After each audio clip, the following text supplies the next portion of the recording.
दोस्तों, हम इंसानों का जबड़ा हमारी खोपड़ी से जुड़ा हुआ होता है, इसलिए हम अपने जबड़े को कम खोल पाते हैं। वहीं सांपों के साथ ऐसा नहीं है। इनकी खोपड़ी और जबड़ा स्वतंत्र रूप से बने हैं, जिस कारण सांप बहुत ही अधिक चौड़ाई तक अपना मुंह खोल लेते हैं। यहाँ तक कि कोई सांप अपने जबड़े को खोलते हुए खुद के आकार से दोगुनी बड़ी चीज़ को भी आसानी से निगल जाता है। वहीं हम इंसानों को तो नूडल्स निगलने में भी परेशानी आती है। असल में निगलने के मामले में हम बेहद कमज़ोर हैं। छोटी छोटी बुखार आदि की गोलियां निगलने के लिए हमें पानी की घूंट की आवश्यकता पड़ती है, लेकिन सांप निगलने की बड़ी ही शानदार क्षमता रखते हैं। जहां हम इंसान भोजन को चबाकर भोजन को छोटे टुकड़ों में बांटते हैं और उसके बाद भोजन को अपने पेट में उतारते हैं, वहीं सांप बिना भोजन चबाए ही भोजन को अपने पेट में पहुंचा देते हैं। और चूंकि सांप अपने शिकार को चबाकर कोई नुकसान नहीं पहुंचाते, इसलिए ऐसा भी संभव है कि सांपों के पेट में जाने पर भी कोई शिकार जिंदा रह जाए, और सिर्फ जिंदा ही नहीं बल्कि वो शिकार सांप के पेट में जाकर सांप को ही मार डाले। वहीं कई बार सांप के पेट में गया जीव मर तो जाता है, लेकिन मर जाने के बाद भी वो जीव सांप को मार डालता है। तो चलिए आज के वीडियो में कुछ ऐसे ही जीवों के बारे में जानते हैं जो खाए जाने के बावजूद भी सांप के लिए मौत का कारण बन सकते हैं। सेंटीपीड्स। दोस्तों, सेंटीपीड एक मध्यम आकार का कीट होता है, जिसे हिंदी में कनखजूरा या 40 पाँव भी कह दिया जाता है। ये जीव दुनिया भर में पाया जाता है और आमतौर पर उमस भरी गर्मी में अधिक दिखाई देता है। इस जीव की अनोखी खासियत है कि यदि आप इसका एक्सरे करोगे तो देखोगे कि कनखजूरे का शरीर छोटे छोटे इनवर्टेब्रे में बटा हुआ होता है और प्रत्येक इनवर्टेब्रे पर एक जोड़ी पैर होते हैं। अलग अलग किस्मों के अनुसार कनखजूरे के पास 10 से लेकर 60 तक की संख्या तक पैर हो सकते हैं।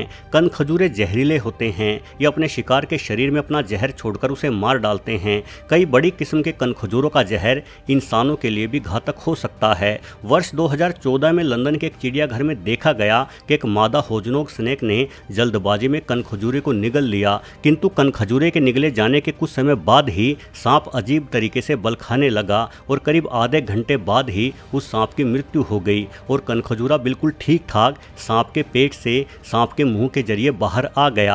इस घटना ने सभी को चकित कर दिया, किंतु रेप्टाइल्स के माहिर जानकार डेविड जेनसन का कहना है कि ऐसा होना बिल्कुल सामान्य है। असल में कनखजूरे जैसे कीट लंबे समय तक दम घोटे जाने की परिस्थिति में भी जिंदा रह सकते हैं। सांप के पेट में जाने पर भी ये कनखजूरा जिंदा रहा और इसी दौरान इसने सांप के अंदरूनी अंगों को काटते हुए अपना जहर सांप के भीतर भर दिया, जिस कारण सांप की मृत्यु हो गई। मृत्यु के बाद कनखजूरे को अपने पेट में रखने वाली सांप की मांसपेशियां ढीली पड़ गई और कनखजूरा सुरक्षित बाहर निकल आया।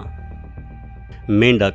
दोस्तों, मेंढकों को सांप का सबसे प्रमुख शिकार माना जाता है। हालांकि कुछ ऐसे मेंढक भी पाए जाते हैं जो छोटे सांपों का शिकार कर लेते हैं, किंतु क्या कोई मेंढक ऐसा भी हो सकता है जो सांपों का शिकार बनने के बावजूद भी सांपों को मार डाले? ऑस्ट्रेलिया के उत्तरी हिस्से में पाए जाने वाले कैन टोड इसी श्रेणी में शामिल किए जा सकते हैं। हालांकि जीव वर्गीकरण के अनुसार टोड मेंढक नहीं बल्कि मेंढकों के बेहद करीबी रिश्तेदार होते हैं, किंतु मेंढक और टोड में कुछ मूलभूत अंतर होते हैं। सबसे प्रमुख अंतर टांगों का होता है। मेंढकों की टांगें उनके पूरे शरीर से भी अधिक बड़ी होती हैं, जिस कारण मेंढक लंबी छलांग मार सकते हैं। वहीं टोड की टांगें अपेक्षाकृत छोटी होती हैं, जिस वजह से ये मेंढकों जितनी दूरी तक नहीं उछल पाते। जब कोई सांप विशालकाय कैन टोड को अपना शिकार बनाता है तो उसे लगता है कि वो इस टोड को आसानी से निगल लेगा, किंतु होता इसका उल्टा है। सांप के मुंह में पकड़े जाने के तुरंत बाद ये टोड अपने शरीर में हवा भर लेता है और अपने आकार को कई गुना बड़ा कर लेता है, जिस कारण बार बार कोशिश करने पर भी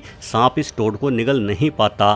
कुछ देर में ही सांप का दम घुटने लगता है और सांप बेचारा परेशान होकर इस मेंढक को उगलने की कोशिश करता है, किंतु तब तक कैन टोड इतनी बुरी तरह से सांप के मुंह में फंस चुका होता है कि सांप बेचारा इसे उगल भी नहीं पाता।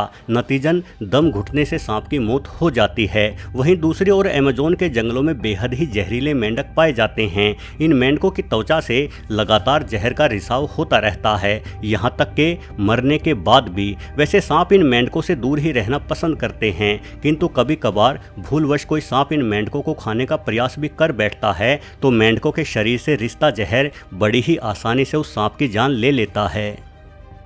हेजहोग। दोस्तों, हेजहोग एक शाही जैसा दिखने वाला जीव है जिसे निगलने से सांप की मृत्यु हो जाना निश्चित है। ये जीव मुख्य रूप से मध्य एशिया में पाया जाता है। हेजहोग का वजन 1 किलोग्राम से भी कम होता है और एक शाही के कांटों की तुलना में हेजहोग के कांटे लगभग आधे आकार के ही होते हैं, किंतु शाही के तुलना में हेजहोग के कांटे कहीं अधिक घने होते हैं और ये खतरा पाकर एक बॉल जैसे आकार में बदल जाता है, जिस कारण एक छोटे आकार का सांप तो किसी भी तरह से हेजहोग को निगल नहीं सकता। हाँ, यदि कोई अजगर ऐसी कोशिश करता है तो हेजहोग को निगल जाने के बाद उस अजगर के प्राण पखेरु उड़ जाना निश्चित है।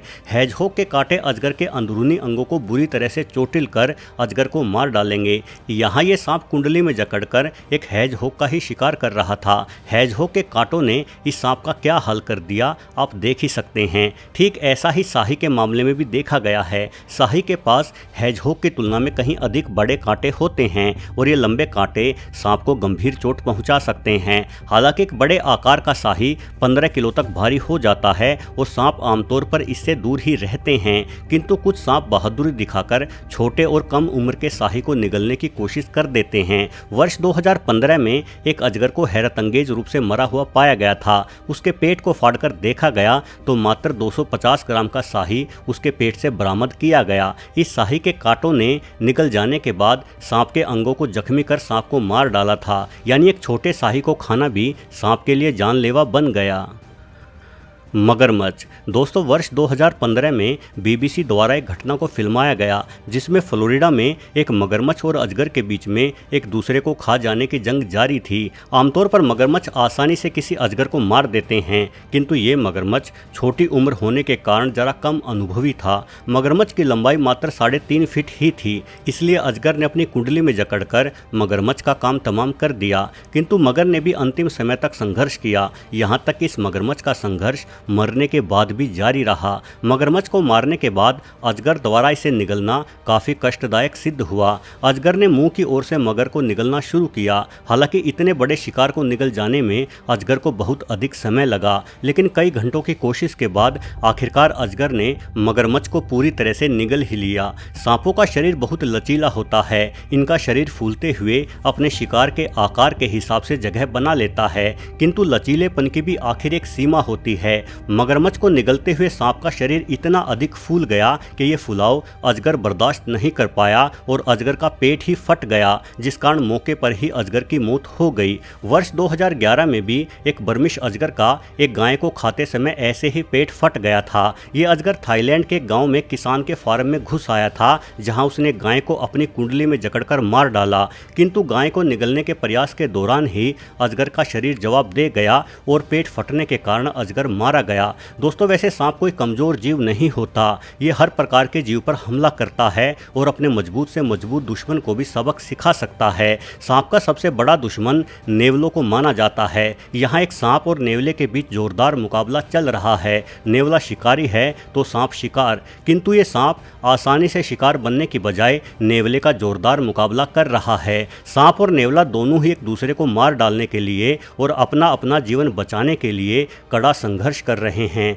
आमतौर पर नेवला जहरीले कोबरा को आसानी से मार डालता है। एक कोबरा कुछ ही मिनटों में नेवले के सामने घुटने टेक देता है, किंतु ये सांप आखिर तक हार नहीं मानता और नेवले को कई बार डस देता है। वैसे तो एक हद तक नेवलों का शरीर सांप के जहर को झेलने के अनुकूल होता है, किंतु कई बार डसने के कारण इस सांप का जहर नेवले के लिए झेल पाना संभव नहीं रहा और इस लड़ाई का अंत सांप और नेवले दोनों ही की मौत के साथ हो गया। वीडियो देखने के लिए आपका बहुत बहुत धन्यवाद।